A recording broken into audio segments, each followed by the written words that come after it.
عقیل دو چیزیں ہمیں نظر آتی ہیں، سائفر کیس اور توشہ خانہ کیس، دونوں میں چیئرمین پی ٹی آئی جو بانی پی ٹی آئی ہیں انہیں سزا ہو چکی ہے۔ اس پہ دو نیریٹیوز ہیں۔ ایک نیریٹیو یہ ہے کہ وکٹمائز کیا جا رہا ہے ایک سیاسی جماعت کو اور نشانہ بنایا جا رہا ہے بہت سے دانشوروں کی جانب سے، اسے لنک کیا جا رہا ہے میاں نواز شریف کی جو نااہلی تھی 2018 کے انتخابات میں اس سے۔ لیکن ایک کاؤنٹر نیریٹیو یہ ہے کہ پاکستان تحریک انصاف اپنے مقدمے کو قانونی بنیادوں پہ، جیسا کہ ایک کاؤنٹر نیریٹیو یہ تھا کہ الیکشن کمیشن والا جو معاملہ تھا انٹرا پارٹی الیکشنز کا، اس کو بھی قانونی نقطوں پہ لڑنے کے بجائے بیانیے پہ لڑنا چاہتی تھی۔ ان دونوں مقدمات کو بھی وہ نیریٹیو پہ ہی لڑنا چاہتے تھے، اس لیے ریلیف نہیں ملا۔ آپ چونکہ ایکسٹینسولی کور کرتے ہیں، being a journalist, being a observer, آپ کی آبزرویشن ان دونوں مقدمات اور سزاؤں کے حوالے سے کیا ہے؟ دیکھیں، پاکستان تحریک انصاف کی یہ خامی رہی ہے کہ جہاں پر سیاسی طور پر لڑنا ہے، مطلب اسمبلیوں میں رہنا تھا، وہاں سے استعفے دے کر باہر آ گئے، لیکن عدالتوں کے اندر جہاں پر آپ نے قانونی طور پر پیورلی قانونی موقف اپنانا ہوتا ہے، وہاں پر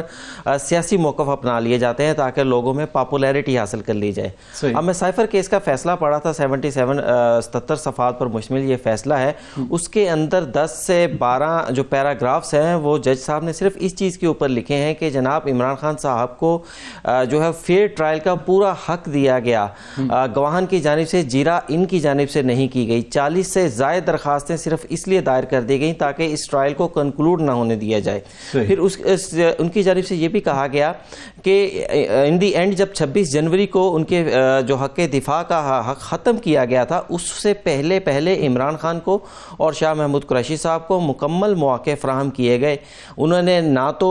جو فرد جرم عائد کی گئی اس پر دستخط کیے، نہ انہوں نے گواہوں کے اوپر جیرا کی، اور پھر جس کے نتیجے میں الٹیمیٹلی پھر کورٹ کے پاس بھی کوئی آپشن نہیں رہتی۔ پھر عمران خان صاحب نے جو سائفر کیس کے اندر جواب جمع کروایا، اس جواب کو بھی اگر آپ دیکھیں وہ لیگلی نہیں تھا۔ عمران خان صاحب کے اوپر الزام صرف اتنا تھا کہ سائفر پرائم منسٹر آفس گیا، جو ایک کاپی ان کو دے دیا گیا، وہ کاپی واپس نہیں آئی، لیکن انہوں نے پورے جواب کے اندر وہ کاپی کا نہیں بتایا۔ انہوں نے حکومت ہٹانے اور پیسہ لگانے اور سندھ ہاؤس کی میٹنگز، ان چیزوں کا ذکر کر دیا، پولیٹیکلی لڑا۔ اب توشہ خانہ کیس کے اندر بھی جو سزا سنائی گئی نیب کی جانب سے، اس کے اندر بھی یہی کہا گیا کہ جناب عمران خان صاحب سے جب نیب انکوائر کر رہا تھا کہ آپ اس سیٹ کو، اس جیولری سیٹ کو لے آئیں، بنیادی طور کے اوپر جس کا جھگڑا ہے وہ سیٹ پروڈیوس نہیں کیا گیا۔ آپ سیٹ پروڈیوس کرتے تھے تاکہ پتہ چل جاتا، اس کی مارکیٹ ویلیویشن ہو جاتی کہ سیٹ کی جو پرائس آپ نے لگائی تھی 1 کروڑ سم تھنگ وہ درست تھی، یا 3 کروڑ کی جو نیب کہہ رہا ہے 3 ارب روپے سے زائد کی جو پرائس نیب بتا رہا ہے وہ پرائس ہے، وہ سیٹ پروڈیوس نہیں کیا گیا۔